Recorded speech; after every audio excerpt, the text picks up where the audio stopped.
굿모닝 YTN 3부 이어갑니다.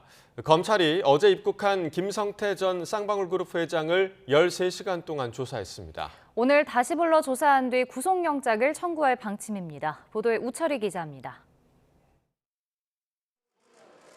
김성태 전 쌍방울 회장은 인천공항 도착 직후 수원지방검찰청으로 압송됐습니다.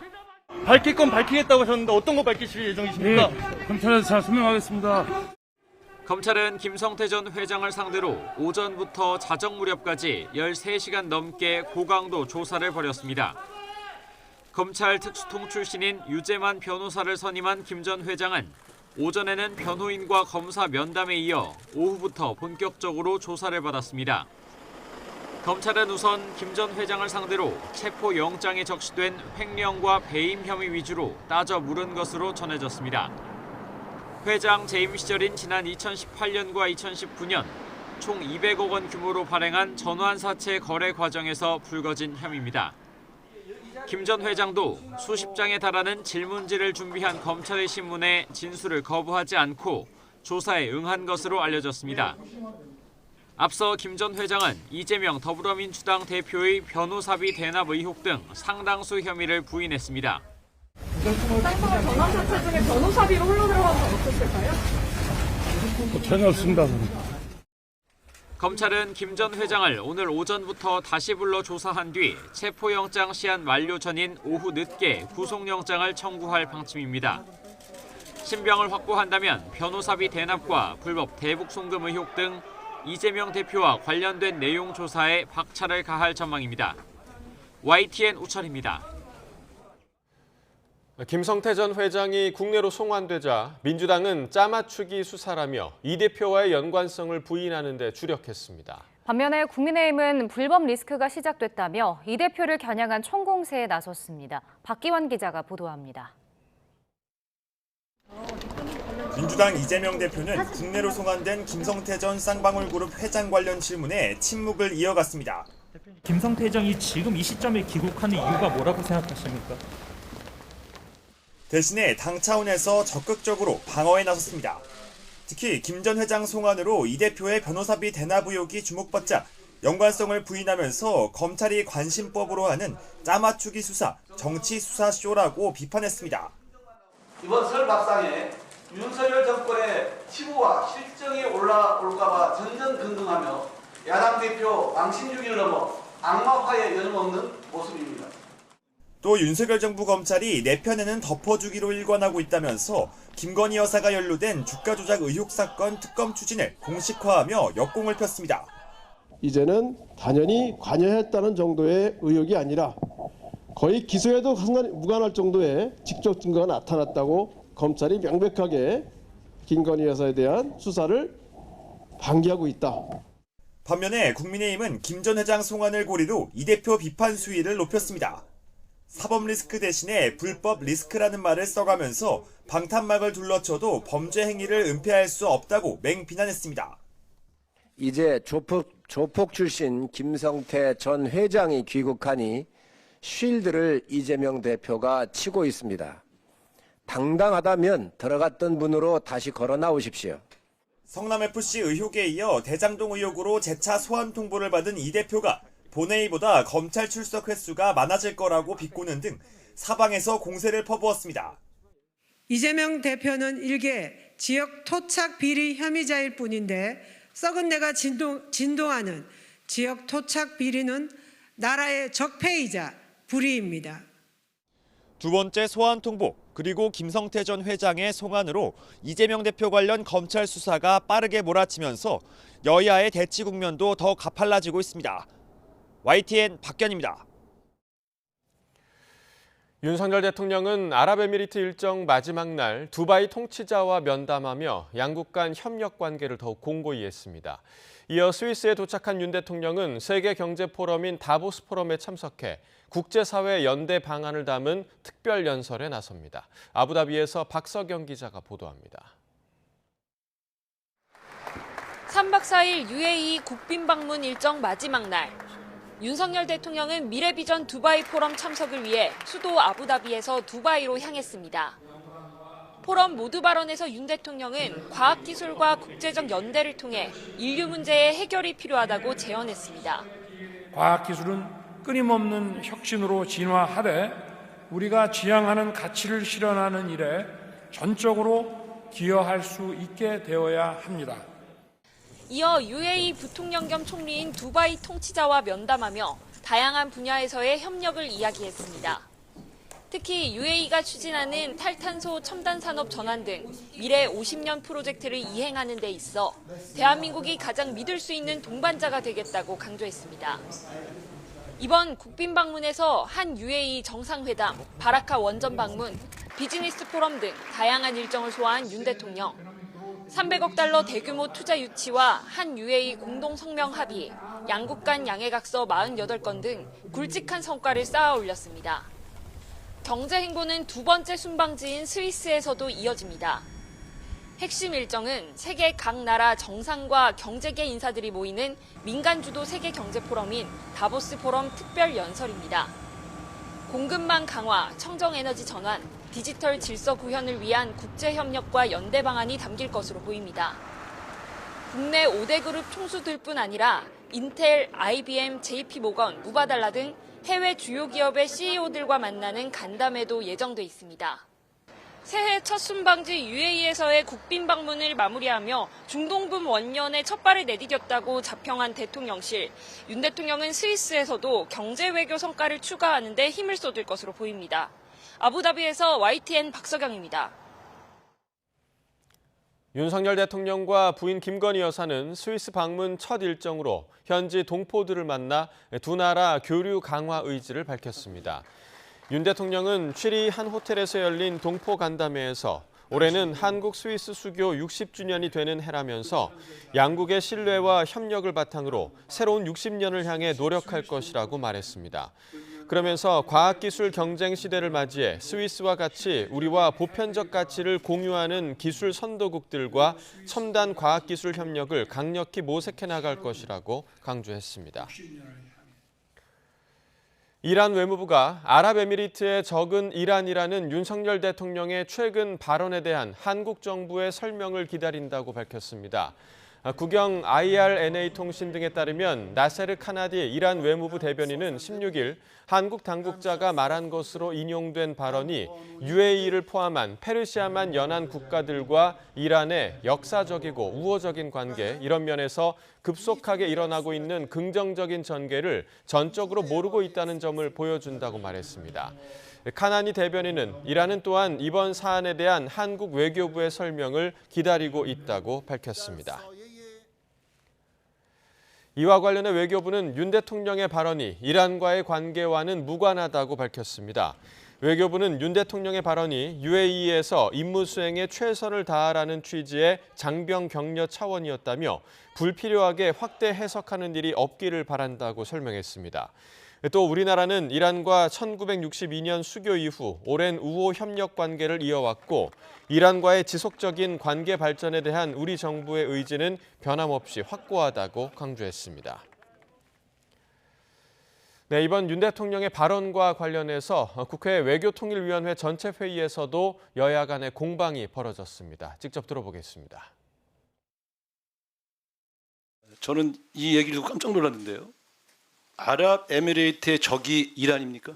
차관님 그런 상식에 볼 때 이것은 사실에 부합합니까? 특정 국가 간의 관계에 대해서 설정하는 그런 말씀을 드리기가 좀 어렵습니다. 우리 안보와 국익에 도움이 전혀 되지 않는 그런 충격적인 발언을 또 사고를 치신 겁니다. 아랍에미리트 국민들은 이란을 최대 위협 국가로 보고 있고 다만 표현을 어떻게 하느냐가 따라서 어떤 상대방을 자극할 수도 있고 하는 문제이기 때문에 대통령이 한국과 이란 관계를 언급한 것이 아니라 아랍에미리트와 이란 관계를 언급하면서 경로 차원에서 한 말인데 이게 왜 외교 참사로 되는 겁니까? 오는 3월 8일 전당대회 출마를 고심 중인 국민의힘 나경원 전 의원은 윤석열 대통령의 저출산이 부위원장직 해임 결정이 대통령의 본의가 아니라고 생각한다고 밝혔습니다. 나 전 의원은 자신의 SNS에 결정을 내리기까지 자신의 부족도 있었겠지만 전달 과정에 왜곡도 있었다고 본다며 이같이 적었습니다. 이에 대통령실은 나경원 전 의원 해임은 윤석열 대통령의 정확한 진상 파악에 따른 결정이라고 강조했습니다. 김대기 대통령 비서실장은 출입기자단 공지를 통해 대통령께서는 여러 국정 현안에 대해 누구보다 정확하게 파악하고 있다면서 이같이 밝혔습니다. 네팔 포카라 여객기 추락 사고에서 희생된 한국인으로 추정되는 시신 2구가 수도 카트만두로 이송됐습니다. 숨진 한국인은 40대 남성 유모 씨와 그의 10대 아들인 것으로 알려졌습니다. 한국 외교부는 추후 필요한 검사 등을 거쳐 공식적으로 신원을 확인하며 장례 등의 절차가 진행될 예정입니다. 한편 이번 사고 여객기 조종사가 착륙 직전 활주로 변경을 시도한 것으로 드러났습니다.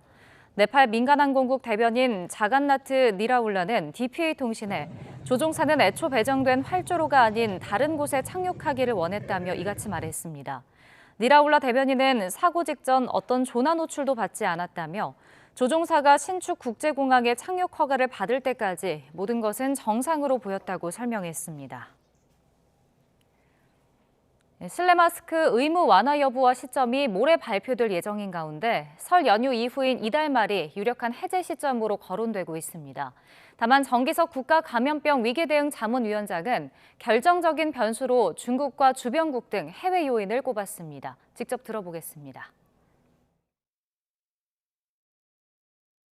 다만 다 아시는 바와 같이 춘제가 겹치면서 대도시에서 중소도시 혹은 시골로 움직이는 그 이동의 숫자가 20억 명 연인원으로 그런 얘기가 나올 정도로 2배로 늘었다는 그런 보도도 있기 때문에 아마도 또 다른 정점, 제2차 유행이 올 수도 있다 그렇게 생각을 하고 있습니다. 다행히 지금 일본 많지는 않지만 홍콩, 우리나라 주변, 대만, 특히 미국 등 이런 데서 다 유행이 매우 감소로 지금 돌아섰기 때문에 향후 우리나라 방역 정책을 결정하는 데 굉장히 긍정적인 요소로 작용할 거다라고 그렇게 보입니다.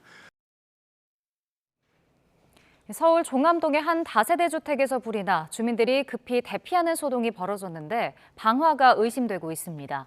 또 경남 양산에서는 플라스틱 공장에서 불이 나 공장 2개 동이 불에 탔습니다. 보도에 윤성훈 기자입니다.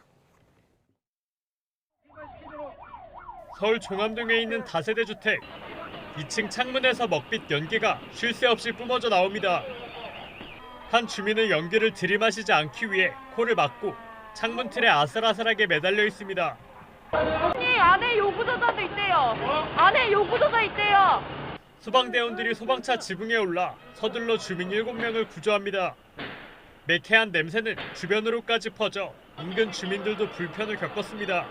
갑자기 퇴근하고 오니까 냄새 많이 나가지고 나와보니까 소방차가 길에 꽉 찼더라고요. 냄새가 건너편 집 계단까지 아직도 나요. 심하게 나요. 불은 1시간여 만에 겨우 꺼졌고 다세대 주택 외벽엔 그을린 흔적이 고스란히 남았습니다. 소방당국은 불이 번지는 것을 막기 위해 관할 소방서 인력과 장비를 모두 동원하는 대응 1단계를 한때 발령했습니다. 주민들은 구청에서 마련한 임시숙소로 급히 대피했고 경찰은 주민의 방어 가능성을 열어두고 정확한 경위를 조사하고 있습니다. 거센 불길과 함께 시커먼 연기가 하늘로 솟구칩니다. 어젯밤 10시 50분쯤 경남 양산시 석계리에 있는 플라스틱 제조 공장에서 불이 났습니다. 소방 인력 80여 명과 차량 30여 대를 투입한 끝에 1시간여 만에 큰 불길을 잡았습니다. 이 불로 인명피해는 없었지만 공장 2개 동이 불에 탔습니다. 부산 동래구에 있는 4층짜리 도시형 주택. 4층에 있는 집에서 불이 나 안방의 형체를 알아보기 어렵습니다. 어젯밤 10시 30분쯤 불이 나 10여 분 만에 꺼졌지만 홀로 살고 있던 40대 남성이 연기를 마셔 병원으로 옮겨졌습니다. 소방당국은 안방에서 처음 불이 난 것으로 보고 정확한 화재 원인을 조사할 계획입니다. YTN 윤성훈입니다.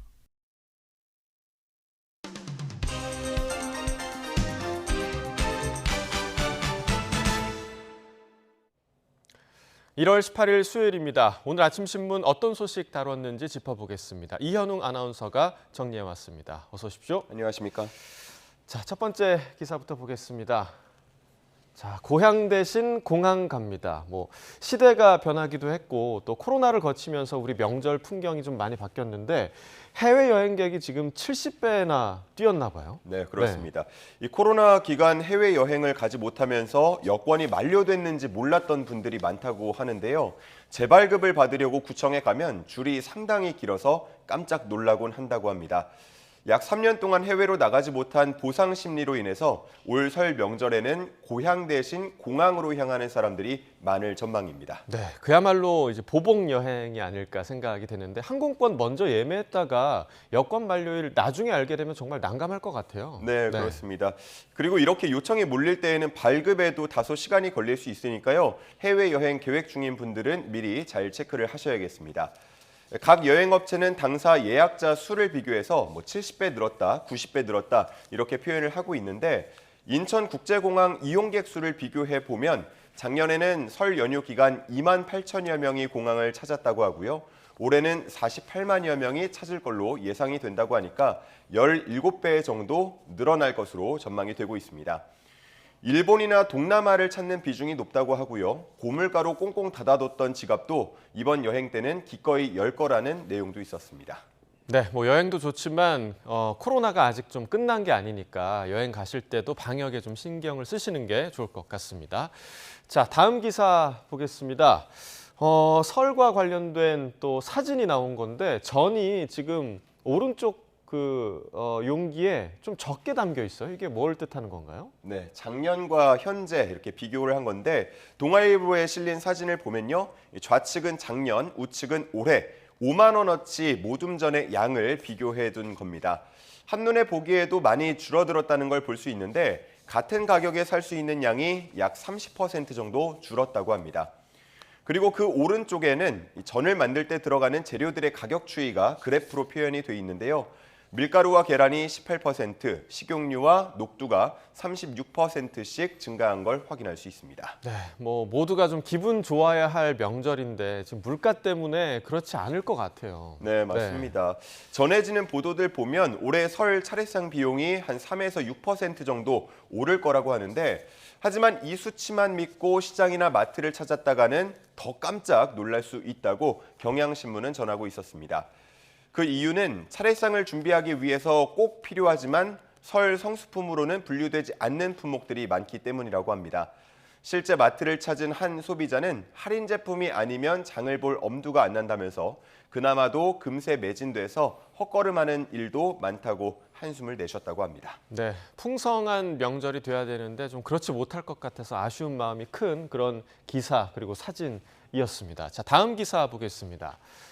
자, 이런 고물가 상황에서는 사실 이제 사교육에 대한 부담도 굉장히 좀 증가할 텐데 그럼에도 불구하고 사교육 의존증이 더 커졌다고요? 네, 그렇습니다. 최근에 한국교육개발원이 발표한 자료를 보면요. 학부모 중 21.1%가 사교육비 부담은 크지만 효과가 높다고 인식하고 있었다고 합니다. 작년 그 자료를 보면 부담은 크지만 효과는 중간 정도다라고 응답한 비율이 16.4%였고 가장 많았는데 사교육에 대한 믿음이 더 커진 것으로 분석이 됩니다. 심지어 아이가 스스로 공부를 할 수 있다고 하더라도 사교육이 필요하다고 응답한 학부모가 40.5%나 됐다고 합니다. 그리고 응답자 중에 17.9%는 공부에 도움이 되지 않는 취미 활동은 아예 하지 말라고 말린다고 대답하기도 했습니다. 자, 이렇게 좀 수치로 들어보니까 더 크게 다가오는 것 같은데 이럴수록 공교육의 역할이 더 중요해질 것 같습니다. 네, 그렇습니다. 이런 수치들은 코로나 시기 학교 교육이 제대로 이루어지지 않아서 나온 결과로 분석이 되고 있는데요. 코로나 이후에 학생 1인당 월 평균 사교육비와 또 사교육비 총액이 모두 역대 최고치를 기록했습니다. 특히나 초등학교 사교육비가 크게 늘었다고 하는데요. 방과 후 돌봄 문제와도 연계된 것으로 볼 수 있겠습니다. 전문가들 역시도 사교육 의존도를 줄이기 위해서는 공교육이 더 강화되어야 한다고 지적하고 있었습니다. 네. 공교육 강화는 늘 언급되어 왔던 그런 부분인데 사교육이 계속해서 강화되는 것 같아서 참 우려스러운 부분인 것 같습니다. 자, 다음 기사 보겠습니다. 자, 어제 이 한국형 전투기 KF-21 보라매가 초음속 비행에 성공했다. 이런 소식이 있었는데요. 관련 소식이죠? 네, 그렇습니다. 음속을 단위로 나타낸 게 마하인데요. 어제 KF-21 보라매가 음속을 돌파해서 비행에 성공했습니다. 순수 국내 기술로 개발된 항공기의 음속 돌파는 이번이 처음이라고 하고요. 또 시제기를 넘어서 개발이 완료된다면 독자 기술로 초음속 전투기를 개발한 8번째 나라가 될 전망입니다. 이 보라매는 최대 마하 1.8, 즉 음속의 1.8배로 비행할 수 있도록 개발되고 있습니다. 그 작년에 개봉한 영화죠. 탑건에 보니까 마하 10을 찍는 장면이 나왔었는데 이건 영화라서 가능한 건가요? 네, 그렇습니다. 네. 영화는 영화일 뿐이고요.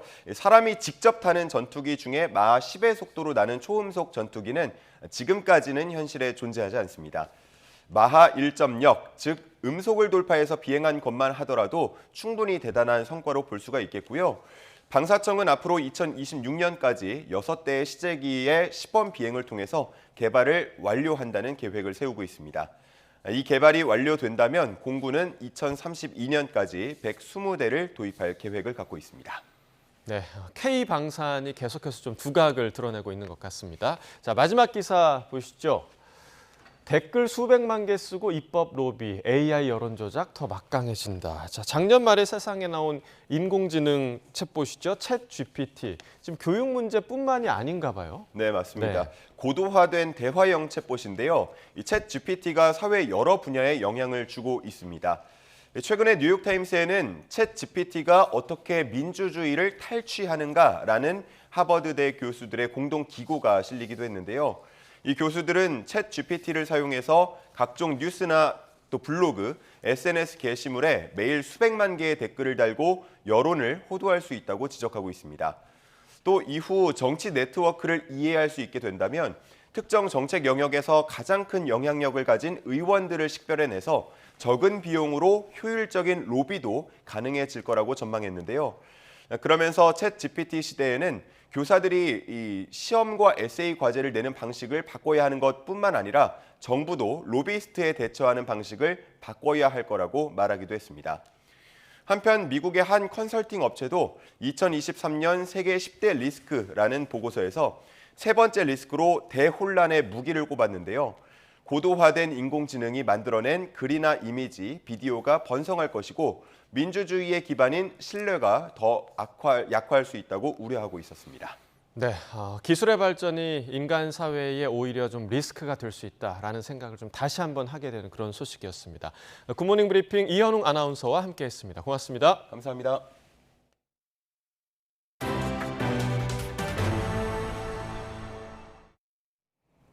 흔히 비싼 유명 제품 프라이팬일수록 코팅이 잘 안 벗겨질 것 같지만 코팅 우수성은 가격이나 인지도와는 무관한 것으로 나타났습니다. 한국소비자원이 직접 철 수세미로 3,000번 코팅을 긁어보고 가성비가 좋은 프라이팬을 찾아냈습니다. 이승윤 기자가 현장에 다녀왔습니다. 5kg 무게의 바벨 원판으로 누른 철 수세미가 쉼없이 프라이팬 코팅을 문지릅니다. 오른편에선 스테인리스 뒤집개가 프라이팬 코팅을 긁어냅니다.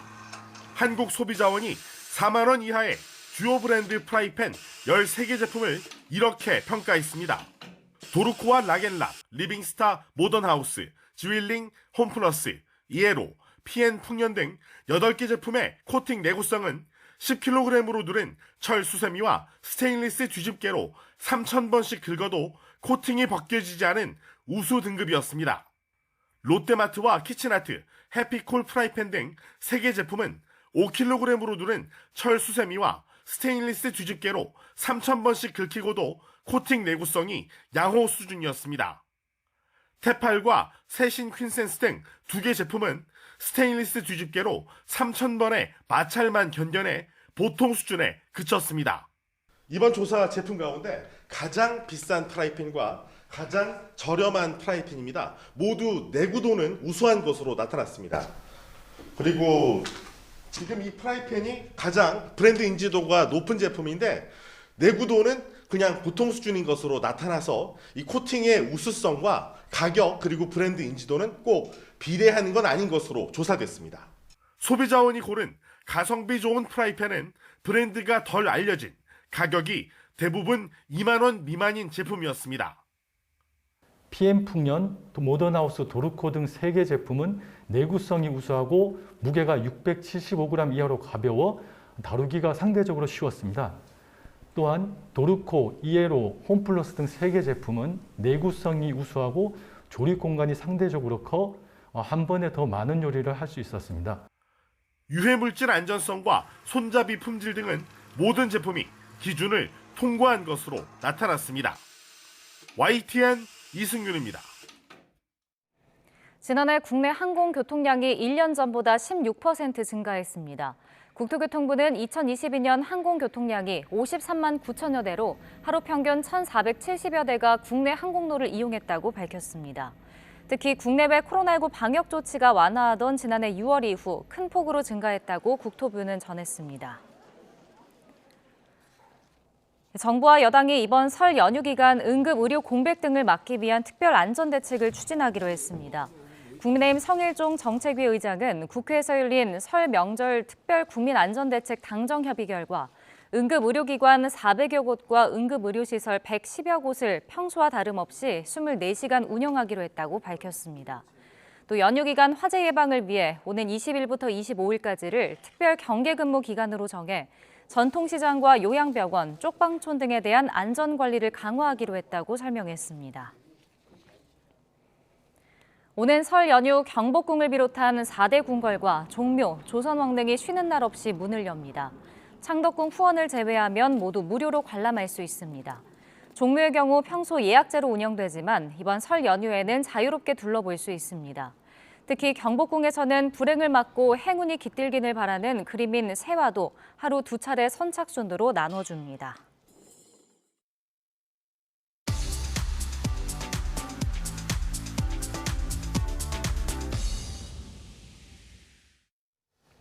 네, 경제 소식을 빠르고 친절하게 전해드립니다. 오늘 굿모닝 경제는 주원 현대경제연구원 실장과 함께하겠습니다. 어서 오십시오. 안녕하십니까. 자, 먼저 해외 증시 상황부터 살펴보겠습니다. 뉴욕 증시가 지금 모두 하락 마감을 했는데요. 네. 골드만삭스 실적이 좀 영향을 미쳤죠? 아무래도 이제 은행주들의 실적이 사실 좀 혼조를 많이 보이고 있습니다. 그러니까 보통 금리가 높아지면 미국도 이제 우리나라처럼 금리가 많이 올랐잖아요. 예. 그러면 은행주들의 어떤 이익이 좀 높아지지 않을까라고 많이들 생각을 하는데 그런 케이스도 있고. 근데 이제 금리가 높다 보면 사실 대출 상환이 좀 부실화되는 경향도 있습니다. 예. 그래서 이자를 제때 못 갚는다든가 디폴트라든가 이런 것들이 아마 골드만삭스의 4분기 실적을 예상치보다 좀 많이 떨어뜨렸던 그런 원인이었던 것 같고요. 반면에 이제 모건 스탠리 같은 경우는 예상치보다 좀 높았습니다. 그러니까 그런 분위기 때문에 은행주들의 실적이 좀 생각보다 안 나왔다. 이게 아마 뉴욕 증시가 어제죠. 어제 뉴욕 증시가 좀 떨어졌던 원인이었던 걸로 생각이 됩니다. 네. 한편 중국 상황이 지금 좀 좋지가 않습니다. 지난해 경제 성장률이 3%에 그친 것으로 나타났고 인구도 60여 년 만에 감소했다고 하는데 네. 사실상 좀 침체에 빠졌다라는 분석이 좀 나오는 것 같더라고요. 3%는 보통 이제 그 중국 정부가 작년 3월에 양회, 그러니까 중국 정부의 목표치를 한 5.5, 5 정도 이렇게 5%대로 잡았었는데 그것보다 많이 떨어졌죠. 근데 원인은 중국 인구의 감소는 조금 이제 장기적인 얘기고 작년 2분기에 이제 상하이를 비롯해서 도시 봉쇄가 좀 많이 있었고요. 네. 그런 영향 때문에 2분기 경제 성장률이 0.4%로 0%대가 나왔거든요. 그래서 그리고 이제 작년 4분기에도 좀 많은 도시들이 봉쇄되고 코로나가 많이 좀 발생했고 네. 그런 영향으로 3%대 성장률이 나왔는데 올해는 이제 아시겠지만 중국이 이제 리오프닝이라 그래서 제로 코로나 정책을 포기했잖아요. 아마 올해 1분기까지는 좀 성장률이 많이 떨어질 것 같은데 대부분의 시각은 그 시간만 지나면은 중국이 경제 성장률이 좀 높아질 거다. 그래서 최소한 4%대, 주요 기관들은 5%대, 6%대까지도 이제 보는 분들이 있어서 올해 상황은 작년보다는 중국은 좀 개선될 거라고 생각이 됩니다. 회복이 될 걸로 지금 예상을 하셨고요. 지금 어찌됐든 이제 중국의 성장세가 좀 둔한 상황에서 우리 경제도 사실 밀접한 관계가 있잖아요. 그래서 타격을 입을 수밖에 없을 것 같습니다. 특히나 수출 부분이 좀 걱정이 되는데 네. 이 부분 좀 어떻게 보세요? 작년 4분기 우리나라 전체 수출이 마이너스로 이제 돌았었습니다. 그러니까 예. 1년 전에 비해서 수출이 감소했다는 건데요. 3분기까지는 계속 플러스였다가 근데 산업별로 보면 이제 반도체 가격 떨어진 게 가장 컸는데 네. 지역별 우리 수출 주요 대상 지역별로 보면 중국 수출이 크게 감소하면서 그러니까 미국이나 유럽 쪽은 계속 플러스가 나왔거든요. 작년 말까지도. 그런 부분 생각할 때 우리나라 수출 경기가 좀 올해 상반기까지는 어둡지 않겠냐. 왜냐하면 우리나라 수출의 한 22% 정도, 많이 나갈 때 25%까지 중국 시장 쪽으로 갔었는데 지금 우리 수출의 어떤 주력 시장이라고 할 수 있는 중국 경제가 흔들리면 좀 어렵지 않겠냐라는 게 이제 생각이고요. 다만 이제 앞에서 언급됐던 만약에 중국이 요 어려웠던 시간, 중국과 비슷한 그런 이제 강력한 방역 규제를 하다가 이제 어쩔 수 없이 풀었던 국가들이 동남아에 한 몇 개국이 있는데 그 국가들의 모습을 보면 좀 확진자가 좀 많이 늘고 경제가 어려웠던 풀고 나서 그게 한 3, 4개월 정도 되거든요. 그러니까 중국도 작년 말부터 풀었으니까 올해 한 1분기까지는 중국이 어렵고 그럼 우리 수출은 중국으로 가는 수출이 어려워지면서 전체적으로 떨어질 거고 그 시간이 지나면 수출이 갑자기 플러스로 되지는 않겠지만 좀 침체폭이 좀 완화되면서 하반기에는 우리 수출이 조금은 회복 기조를 보이지 않을까 생각이 됩니다. 그럼 만약에 대중 무역 적자가 좀 고착화되기 전에 우리가 이렇게 수출할 수 있는 나라 대체지나 이렇게 대안을 좀 찾아야 되는 건가요? 지금 사실 몇 년 전부터 그런 얘기가 쭉 나왔었거든요. 그러니까 중국의 어떻게 보면은 중국 시장 자체에 중국 기업들의 그러니까 중국 정부의 국산화율이라고 할까요? 그러니까 우리 제품을 사는 것보다 중국 기업들이 좀 성장하고 경쟁력을 갖추면서 우리 기업들 제품보다는 중국 제품이 많이 팔리고 중국 내수 시장에서 그리고 이제 중국에 진출해 왔었는데 우리가 2000년 초반부터 거의 20년 넘었죠. 근데 그 진출하는 이유가 생산 비용이 쌌기 때문에 근데 지금은 생산 비용이 상당히 높습니다. 인건비도 올랐고 그래서 수출이나 투자에 주던 대상 지역을 좀 바꿔야 되겠다는 얘기 많이 나왔었는데 지금 생산기지 쪽은 동남아 쪽으로 좀 많이 움직였는데 이 수출 시장은 사실 특별한 대안은 없습니다. 그러니까 인도나 동남아 쪽을 많이 얘기를 하지만 사실 좀 한계가 있는 것 같고 그래서 사실 우리 기업들이 좀 어려운 측면이 있는데 분명히 수출 시장도 우리 중국 쪽으로 가는 게 좀 너무 과도하거든요. 그러니까 유럽 쪽이 한 10%대, 미국도 한 15%대. 그러니까 중국이 거의 20%가 넘으니까 너무 과도하다. 그래서 우리 주력 수출 시장을 좀 움직여야 되겠다 이런 목소리는 있는데 사실 쉽지 않은 그런 부분이라고 보입니다. 자, 비트코인 얘기도 좀 해보겠습니다. 비트코인 가격이 다시 좀 상승세로 돌아선 상황입니다. 올해 들어서만 지금 30%가 급등했다고 하더라고요. 올해의 상승장을 이어갈 거라고 좀 예상을 하십니까? 이제 그 가상자산 시장은 상당히 좀 변동성이 크고 주식이나 다른 금융시장보다는 예측하기 어려운 측면이 있는데 이게 이제 우리나라 가격으로 지금 한 2,600만 원 비트코인 한 개당 작년 12월 30날 보면은 2,070만 원. 그러니까 말씀하신 대로 거의 30% 가까이 올랐죠. 불과 한 2주 정도. 올랐던 주된 원인은 보통 달러화가 강세를 보이면 비트코인은 약세를 보이고요. 달러화가 약세로 갈 거란 전망이 우세해지면 이제 비트코인 가격이 오르는데 이게 미 연준의 금리 상단이 이제 거의 왔잖아요. 조금 더 올라갈 수 있지만 그렇다 보니까 앞으로는 금리를 더 올리기는 어려울 거고 그럼 달러는 약세로 빠질 거다. 이런 시장의 시각이 주요한 것 같고요. 그리고 무엇보다도 이제 비트코인이 4년마다 한 번씩 이 반감기라는 게 있습니다. 그러니까 비트코인을 채굴했을 때 얻을 수 있는 수익 또는 보상이 4년에 한 번씩 이제 반으로 떨어지는데 내년 2024년이 딱 그 4년에 걸리는 해라. 이제는 비트코인이 시장에 별로 공급이 안 된다는 의미를 가질 수 있거든요. 근데 그러면 비트코인이 희소해지고 그러면 비트코인이 강세로 갈 수 있다는 그런 시장의 전망은 분명히 있는데 이게 아시겠지만 이제 가상자산, 가상화폐 시장이 상당히 좀 변동성이 큰 시장이잖아요. 투자자들은 좀 조심을 하셔야 될 부분은 분명히 있다고 생각이 됩니다. 자, 마지막으로 부동산 시장 이야기도 좀 해보겠습니다. 국내 최대 규모 재건축 단지죠. 서울 둔촌 주공이 이제 대규모 미달 사태가 발생했습니다. 네. 사실 정부의 규제 완화가 있었지만 거기에도 계약 포기 사태가 좀 잇따르고 있는 것 같더라고요. 예, 그게 정부의 지난 1월 3일 대책으로 제가 기억을 하는데 이제 대출 상한을 없앤 거죠. 그래서 저기 둔촌주공도 이제 대출로 들어갈 수가 있는데. 지금 여러 가지 뭐 가장 큰 원인은 부동산 경기가 안 좋다는 거, 그리고 이제 여기 지금 분양가가 이제 평당 분양가를 잡잖아요. 그게 이제 그나마 좀 부동산 시장이 괜찮았을 때 분양가가 상당히 높습니다. 네.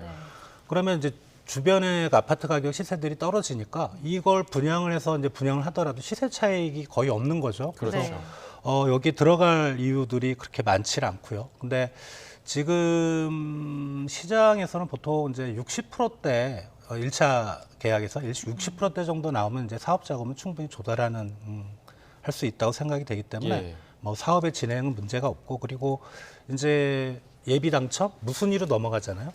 지금 주로 이제 분양이 잘 안 되는 쪽이 소형 평형입니다. 네. 또 이런 쪽은 소위 말하는 이제 예비 당첨 무순위 줍줍이라고 하죠. 이럴 때는 소형 평형이 오히려 잘 되는 경향이 있어서 사업 진행엔 큰 무리는 없어 보이는데, 다만 이제 최근에 어떤 부동산 시장의 침체를 반영한 그런 현상이지 않을까 생각이 됩니다. 네, 그러니까 대출 금리가 여전히 높은 것도 사실 큰 영향을 미치겠죠. 그렇죠. 예, 당연히 뭐 아무리 정부가 상한을 없애더라도 우리 개인의 입장에서는 대출을 받아서 그걸 어마어마하게 큰, 보통 한 13억 내외, 84평방미터 그거를 대출 뭐 자기 돈 조금 들어간다고 하고 또 대출을 받는다고 하더라도 상당히 부담이 큰 거죠, 이자 부담이. 그래서 그런 부분 때문에 지금의 금리 상황에서는 이 정도 나오는 게 아마 그나마 다행이지 않을까 생각이 됩니다. 알겠습니다. 여기까지 듣겠습니다. 굿모닝 경제 주원 현대경제연구원 실장과 이야기 나눠봤습니다. 고맙습니다. 고맙습니다.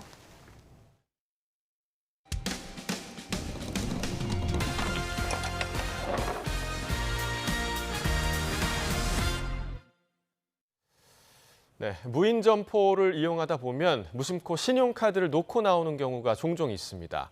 이런 카드를 훔쳐서 물건을 산 뒤에 되파는 수법으로 현금화를 한 중학생들이 붙잡혔는데 이들 뒤에는 어른이 있었습니다. 제보는 Y 황보혜경 기자가 전해드립니다. 지난달 20일 경기 부천시 노래방. 중학생이 겉옷 안주머니를 뒤적이더니 마지못해 무언가를 꺼냅니다. 다름 아닌 신용카드였습니다. 양쪽 주머니에서도 카드가 하나둘씩 나왔는데 어느새 한 손에 가득할 정도입니다. 네가 훔친 거 인정하지? 내 거 카드 쓴 거 네가 인정하지? 노래방 인근 중학교 2학년생인 A군입니다.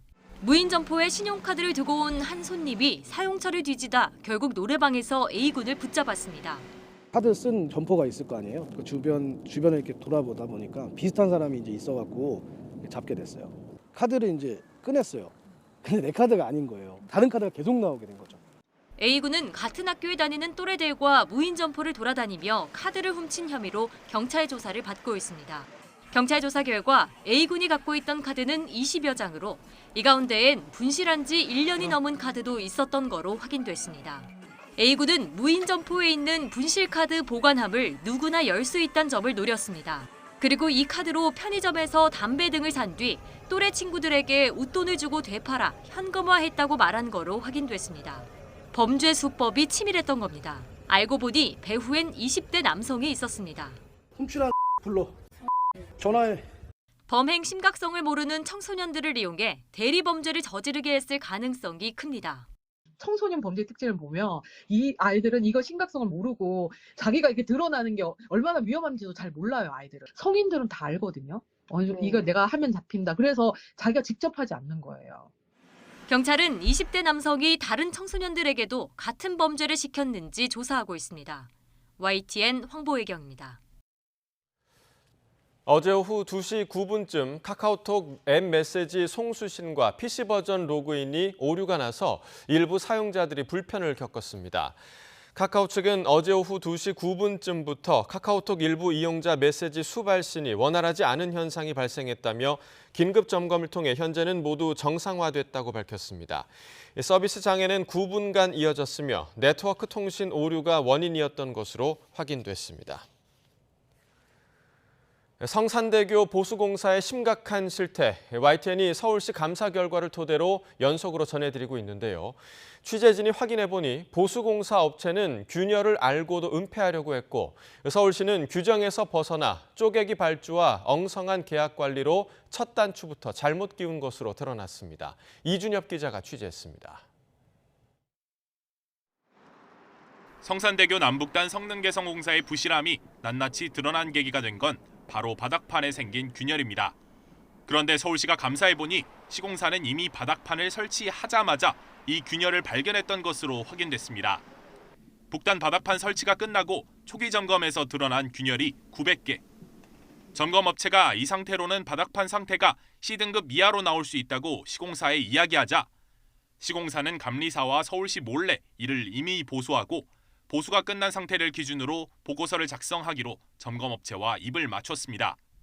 더 황당한 건 점검업체가 보수 결과조차 확인하지 않고 최고인 A등급으로 보고를 올린 겁니다.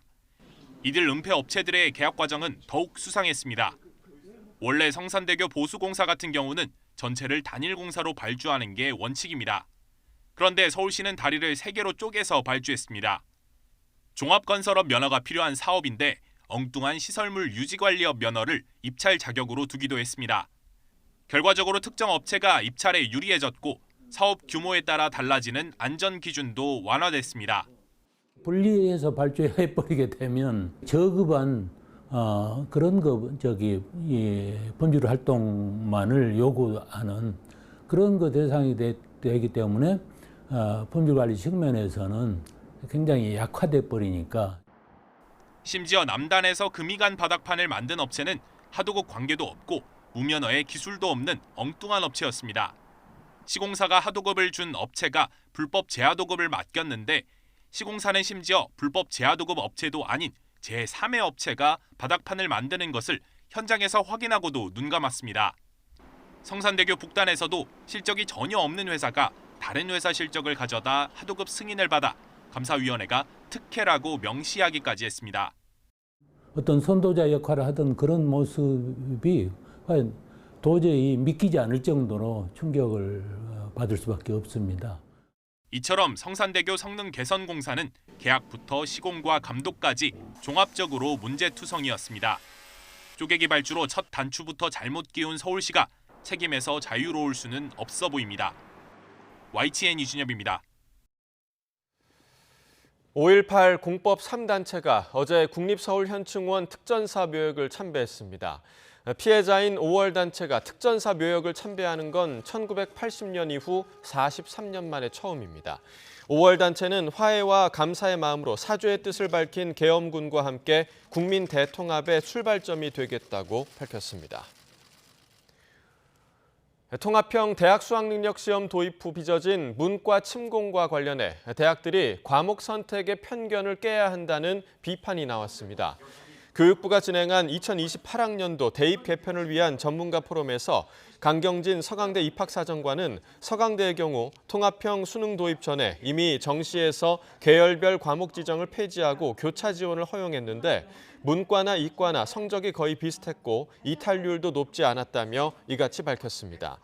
또 통합형 수능 도입 이후엔 자연계열 학과에는 수학 미적분과 통계, 과학 탐구를 요구했지만 24년도부터는 다시 선택 과목 지정을 폐지할 것이라고 말했습니다. 최서희 서울중동고 교사도 학교 현장에는 문이과 구분이 없는데 대학은 통합형으로 바라보지 않는다면서 대학과 고등학교가 따로 간다면 어떤 해결책이 와도 달라지지 않을 것이라고 비판했습니다. 야판 칩에된 서울시향 차기 음악감독이 카멜레온처럼 다양한 색채의 음악을 들려주는 오케스트라로 만들겠다는 포부를 밝혔습니다. 칩에대는 임기가 시작되는 내년 첫 시즌은 음악의 사파리 같은 시기라며 이같이 말했습니다. 칩에대는 현재 미국 뉴욕 필하모닉과 홍콩 필하모닉을 이끌고 있으며 서울시향 음악감독으로서의 정식 임기는 내년부터입니다. 전 세계 지도자들이 모인 스위스 다보스 포럼에서 우크라이나 전쟁이 화두에 올랐습니다. 특별연설에 나선 우크라이나 영부인은 러시아군의 잔혹성을 알리고 세계 각국의 지원을 호소했습니다. 보도에 김태현 기자입니다. 지난해에 이어 올해도 다보스 세계경제포럼의 화두는 우크라이나였습니다. 젤렌스키 우크라이나 대통령을 대신해 영부인이 특별 연설을 통해 전쟁의 참상을 알리고 각국의 지원을 호소했습니다. 러시아의 무차별 공습으로 무너진 동부도시 아파트에서 어린이를 포함해 43명이 숨졌다며 러시아군의 잔혹성을 고발했습니다. В Україні немає повністю безпечних міст і, на жаль, вихідних від війни. Кожному, хто нині в Україні, щодня доводиться ризикувати життям. 다보스에 세워진 우크라이나 하우스는 상징적인 공간입니다. 두다 폴란드 대통령은 전쟁 상황의 공유와 공동 대응을 강조했습니다. This is very important to show them the truth about Russian invasion against Ukraine.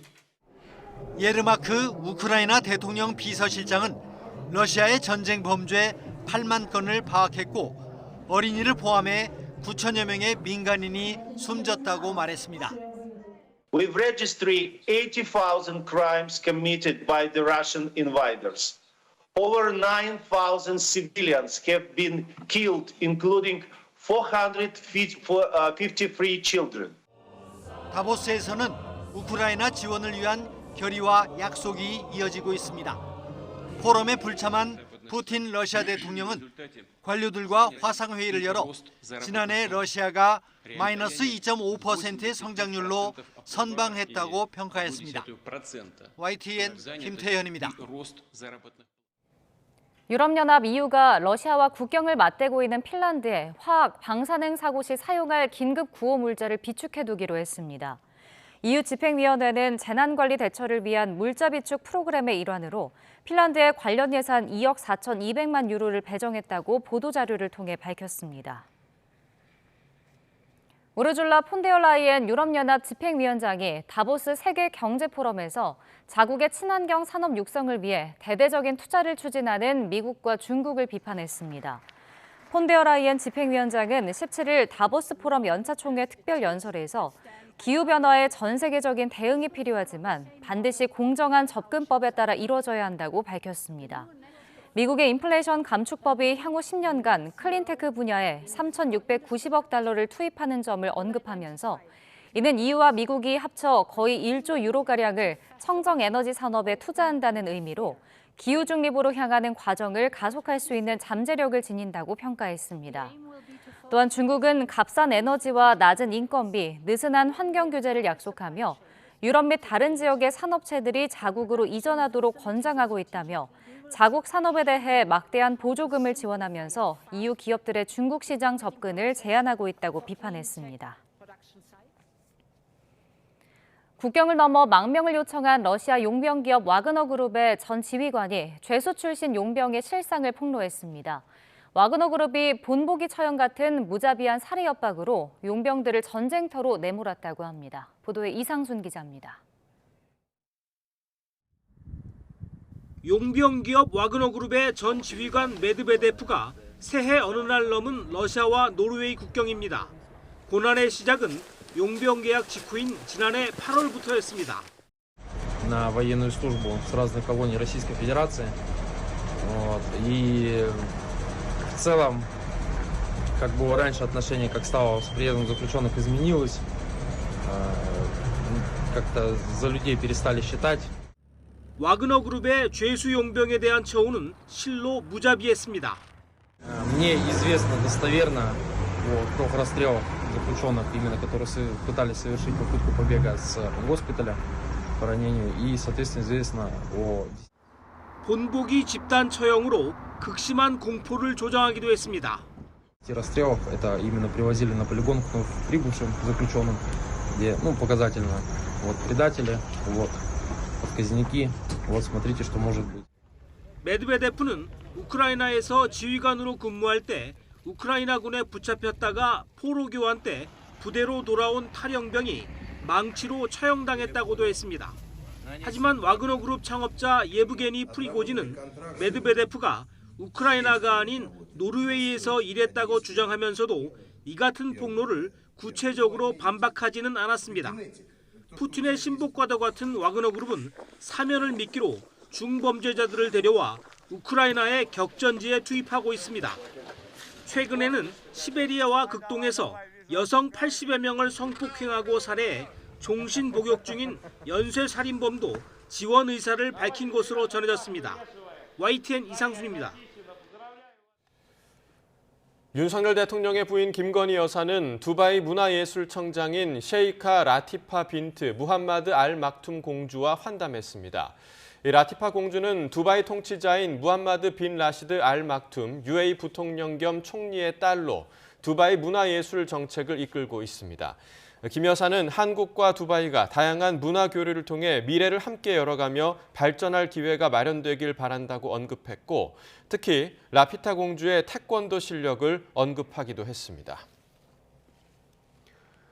미국 중간선거에서 낙선한 공화당 후보가 민주당 정치인 자택 등에 총격을 가하도록 사주한 혐의로 체포됐습니다. 이 후보는 선거에서 압도적 표차로 지고도 선거가 조작됐다고 주장해온 것으로 드러났습니다. 워싱턴에서 권준기 특파원입니다. 미국 뉴멕시코주 하원 선거에 공화당 후보로 나섰던 솔로몬 페냐가 중무장한 경찰 특공대에 체포돼 압송되고 있습니다. 지난해 11월 중간선거 패배 이후 선거관리당국 간부와 민주당 정치인 집에 총을 쏘도록 사주한 혐의로 붙잡힌 겁니다. Solomon Pena reached out and contracted someone for an amount of cash money to commit at least 2 of these shootings. The addresses of these shootings were communicated over phone. 주택 외벽에 선명하게 남은 총알 자국들. 페냐 전 후보의 사주를 받은 일당은 탄창 8개를 다 쓸 때까지 총기를 난사하기도 했습니다.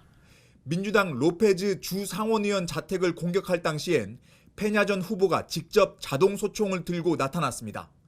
4차례 공격 모두 인명피해는 없었지만 로페즈 의원 집에선 10살 난 딸의 방에 총알 3발이 날아들었습니다.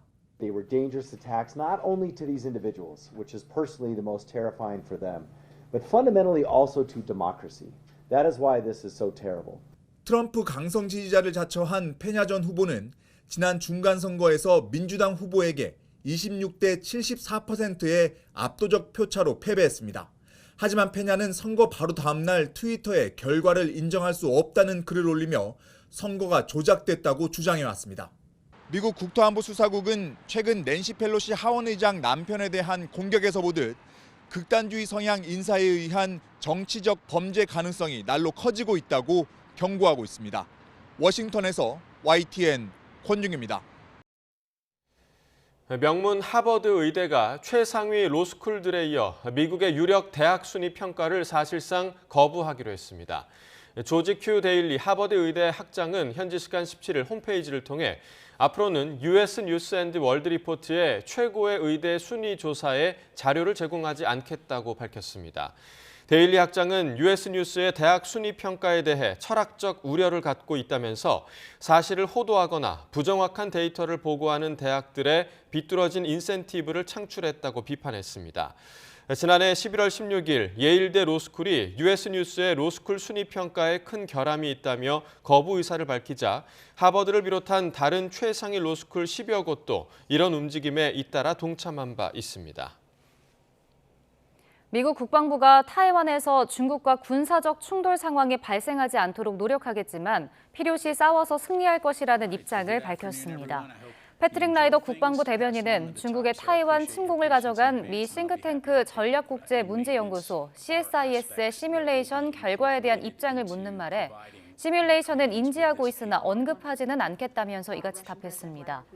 라이더 대변인은 그러나 중국과의 충돌을 예방하고 차단하기 위해 할 수 있는 일을 계속할 것이라면서도 필요하다면 싸워서 이길 것이라고 밝혔습니다. 외교부가 현재 계류 중인 강제징용 소송도 확정 판결과 유사한 방식으로 판결금 지급을 할 수 있다고 밝혔습니다.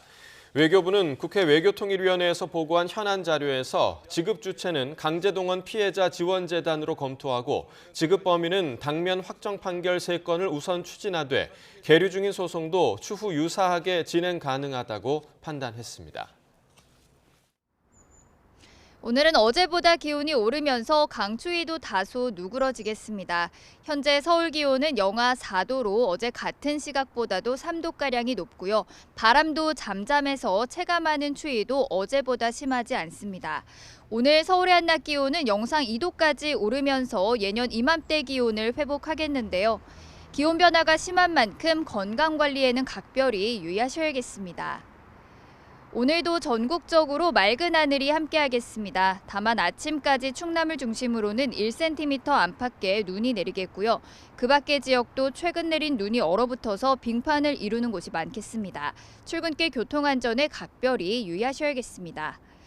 현재 서울 기온은 영하 4도, 광주가 영하 2.7도 등으로 어제보다 1도에서 4도가량이 높은데요.